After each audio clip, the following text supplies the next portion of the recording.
கர்த்தருடைய பரிசுத்தமுள்ள நாமத்திற்கு மகிமை உண்டாவதாக. இந்த காணொளி கேட்க வந்திருக்கிற அனைவருக்கும் என்னுடைய மாலை வந்தனம். The good news of Christ என்கிற இந்த சேனல் மூலமாய் உங்களோடு தொடர்பு கொள்வது எனக்கு மிகவும் சந்தோஷம். நான் இந்த ஷூட்டிங்கை செய்யும் பொழுது இப்பொழுது ஏறத்தாழ நள்ளிரவு. நீங்கள் எல்லாரும் உங்கள் வேலைகளை முடித்து சாப்பிட்டு நீங்கள் எல்லாரும் ஓய்வோடு கூட இருப்பீர்கள். இந்த சேனலினுடைய பெயரே குட் நியூஸ் ஆஃப் கிரைஸ்ட். அப்போ கிறிஸ்து என்கிற அந்த ஒரு நல்ல செய்தி, அதை மையமாக வைத்து தான் இந்த தொடர் செய்திகளை நான் உங்களோடு கூட பேச இருக்கிறேன். தமிழிலே சுவிசேஷம் என்கிற சொல் பயன்படுத்தப்பட்டிருக்கிறது. ரொம்ப அற்புதமான ஒரு தமிழ் சொல் அது. இந்த சுவிசேஷம் என்கிற அந்த சொல் ஒருவேளை வடமொழி சாரம் கலந்த ஒரு சொல்லாக இருந்தாலும் அதில் ரெண்டு வார்த்தைகள் உள்ளே மறைந்திருக்கிறது. ஒன்று சுபம், இன்னொன்று விசேஷம். ஆனால் ஆங்கிலத்தில் ஒரு மாதிரி குட் நியூஸ்ன்னு தான் அதை சொல்கிறாங்க, இல்லை நல்ல செய்தின்னு சொல்கிறாங்க.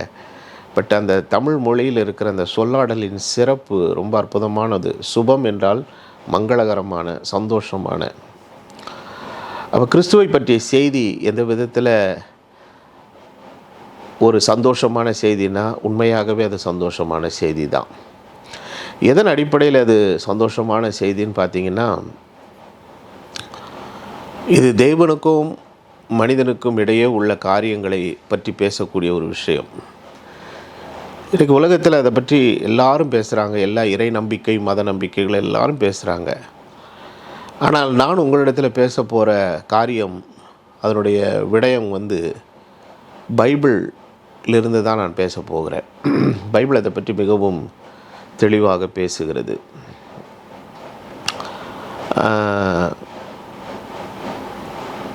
உலகத்தில் பார்த்திங்கன்னா இன்றைக்கி ரெண்டு விதமான தியரி இருக்குது. ஒரு தியரி என்னென்னா, எல்லாமே தானாக வந்துச்சு, மேலே ரெண்டு எரிகோள் ஒன்றோட ஒன்று மோதிச்சு, அதிலேருந்து ஏற்பட்ட இதிலிருந்து பரிணாம கொள்கை, அதன் அடிப்படையில் மனிதன் குரங்கிலிருந்து வந்தான் என்கிற ஒரு சயின்டிஃபிக் தியரி, இன்றைக்கி அறிவியல் தியரி இருக்குது. இன்றைக்கி உலகத்தில் இருக்கக்கூடிய அறிவியல் படிப்புகள், கண்டுபிடிப்புகள், மருத்துவம் சார்ந்த படிப்புகள் கூட அந்த டார்வினுடைய பரிணாம கொள்கையை பேஸ் பண்ணி தான் எல்லாமே செய்கிறாங்க.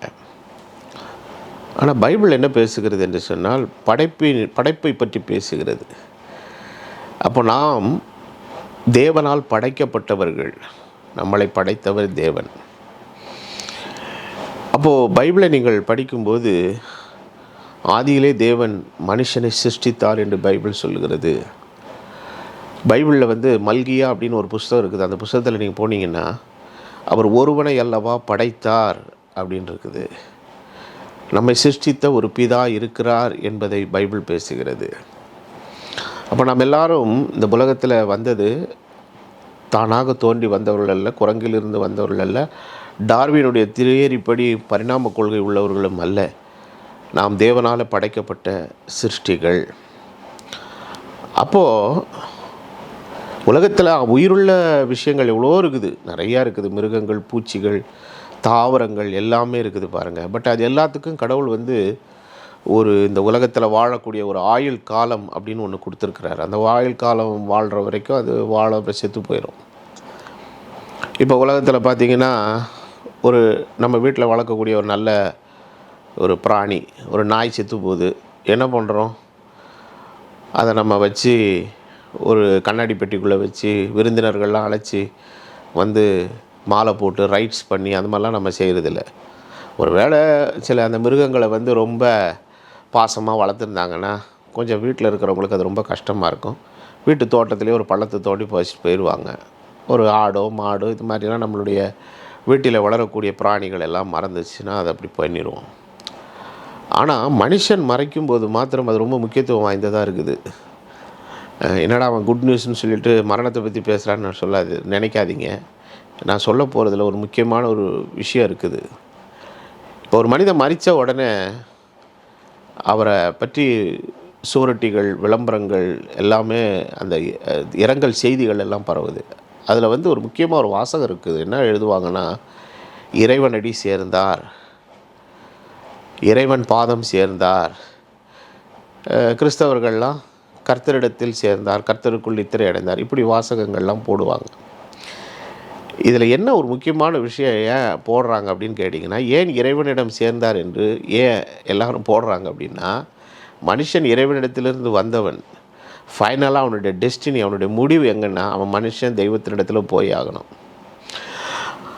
அப்போது இந்த ஒரு காரியம் ரொம்ப முக்கியத்துவம் வாய்ந்தது பாருங்கள். அப்போது எந்த ஒரு இறை நம்பிக்கையில் ஆழமாக இருக்கக்கூடியவர்கள் கூட, மனிதன் இந்த பூமியில் வாழ்கிற வரைக்கும் சில ஒரு குறிப்பிட்ட ஆயுள் காலம் வரைக்கும் வாழ்கிறான். வாழ்ந்ததுக்கப்புறம் அவனுக்கு அவனுடைய மரணம் அவனுக்கு ஏற்படுகிறது. ஆனால் அந்த மரித்து போன அந்த நிலையை எந்த இறை நம்பிக்கையில் உள்ளவர்களும் பண்ணும்போது அவங்க அதை எப்படி நம்புகிறாங்கன்னா, அப்புறம் கடைசியில் எங்கே போயிட்டார்னா, கடவுளிடத்தில் போயிட்டார், இறைவனிடத்தில் போயிட்டார் அப்படிங்கிறத நம்புகிறாங்க. அப்போது இதை பைபிளில் நீங்கள் எடுத்து படிச்சிங்கன்னா, ஆண்டவருடைய கடவுளுடைய நோக்கம் அதுதான். படைக்கப்பட்ட மனுஷன் கடைசியில் தன்னிடத்தில் வரணும் அப்படிங்கிறது தான் ஆண்டவருடைய நோக்கம். மிருகங்களுக்கெல்லாம் அந்த மாதிரி நிலையெல்லாம் கிடையாது. அது இருக்கிற வரைக்கும் இருக்கும். ஒவ்வொரு பிராணிக்கும் ஒவ்வொரு ஆயுள் காலத்தை கடவுள் வச்சுருக்கிறாரு. நீண்ட ஆயுள் உள்ள பிராணிகளும் உண்டு, குறைந்த ஆயுள் காலம் உள்ள பிராணிகளும் உண்டு. அது வாழ்கிற வரைக்கும் வாழும், அதுக்கப்புறம் அது போயிடும் பாருங்கள். ஆனால் மனுஷன் அப்படி கிடையாது. அவன் வந்து கடவுளுடைய சாயலாக, ஆண்டவருடைய ரூபமாக, தேவனால் ஒரு நல்ல நோக்கத்துக்காக உண்டாக்கப்பட்டவன். அப்போது நாம் எல்லோரும் ஒரு நாள் தெய்வத்தினிடத்தில் போய் சேரணும். அப்போது ஒரிஜினலாக ஆண்டவர் மனுஷனை படைத்தப்போ மனுஷனை நல்லா தான் படைத்தார். மனிதனுக்கும் தெய்வத்துக்கும் கடவுளுக்கும் இடையே ஒரு நெருங்கிய தொடர்பு இருந்தது. அந்த தொடர்பு எங்கே துண்டிக்கப்பட்டதுன்னா, பாவம் என்கிற ஒரு விஷயம் உள்ளே நுழையும் போது தான் அந்த துண்டிப்பே ஏற்படுகிறது. ஏன்னா தெய்வம் என்கிறவர் எப்படின்னா, அவர் அசுத்தத்தை, பாவத்தை எல்லாம் பார்க்க மாட்டார். அவரால் அதை சகித்து கொள்ள முடியாது. அப்போ மனிதனுடைய வாழ்க்கையில் பிசாசனுடைய ஒரு சின்ன தந்திரத்தினாலே, ஒரு கீழ்ப்படியாமையினாலே, ஒரு அவிசுவாசத்தினாலே, கடவுளுடைய வார்த்தைக்கு முரணான ஒரு காரியத்தை செய்ய போய் அந்த கீழ்ப்படியாமை தெய்வத்துக்கும் மனுஷனுக்கும் இடையிலே ஒரு பெரிய இடைவெளியாகிய பகையை உண்டாக்கினது. இப்போது இதை எப்படி செட்டில் பண்ணுறது, இதை எப்படி தீர்க்கிறது அப்படின்னும்போது, தெய்வம் என்ன பண்ணுறாருன்னா, அவரே இந்த பூமியில் நமக்காக மனுஷனாக வந்து, அவர் சிலுவையில் மரித்து, அவர் இரத்தம் சிந்தி, அந்த மனிதன் செய்த பாவத்துக்கான ஒரு பரிகாரத்தை ஏற்படுத்தி மனிதனை தம்மோடு அவர் ஒப்புரவாக்கி கொண்டார். ஒரு உலக இயல்பை நான் உங்களுக்கு சொல்கிறேன் பாருங்களேன். இப்போ ஒரு 2 பேருக்கு இடையில் ஒரு சண்டை வந்து மனஸ்தாபம் ஆயிடுச்சு. ஒருத்தர் வந்து வயசில் பெரியவர், ஒருத்தர் வயசில் சின்னவர். உலக வழக்கத்தில் மனுஷன் எப்படி பேசுவான்னு கேட்டிங்கன்னா, ஏங்க 1000 தான் இருந்தாலும் அவர் பெரிய மனுஷன், கொஞ்சம் இறங்கி போக வேண்டியதானங்க, ஏங்க அவர் இப்படி இருக்கிறாரு அப்படின்னு பெரிய ஒரு பக்கம் ஒரு கூட்டம் பேசும். இந்த தப்பு செஞ்ச இன்னொரு பையன் இருக்கிறான் பாருங்கள், அவன் பக்கம் ஒரு கூட்டம் என்ன பேசும், என்னதான் இருந்தாலும் அவன் சின்ன பையங்க, அவங்க தாங்க தாழ்ந்து போய் அவரோட ஒப்புரவாகணுங்க, சரியாகணுங்க, அந்த மனஸ்தாபத்தை சரிப்படுத்தணுங்க அப்படின்னு ஒரு பக்கம் இந்த பையன் பக்கம் பேசும். இப்போ இந்த 2 பேரும் இந்த 2 ஈகோக்குள்ளே உட்காந்துருந்தால் பிரச்சனை தீர்க்க போகிறதில்ல.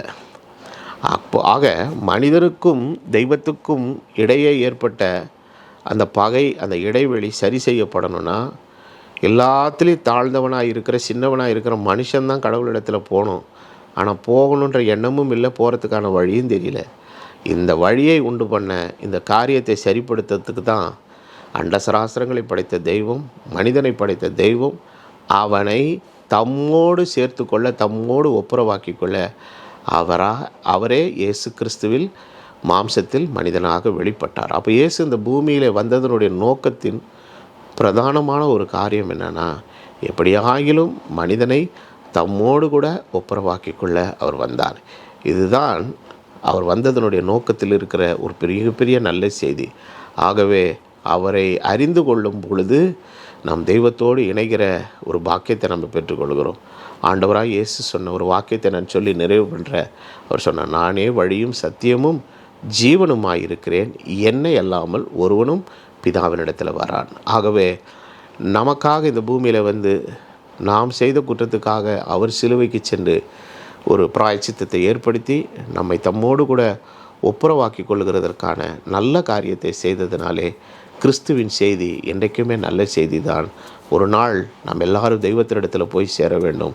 அதற்கான நிலைக்கு ஒரே வழி இயேசு மாத்திரமே என்று சொல்லி இந்த குறுஞ்செய்தியை நான் நிறைவு பண்ணுகிறேன். உங்கள் அனைவருக்கும் என்னுடைய வாழ்த்துக்கள். நன்றி.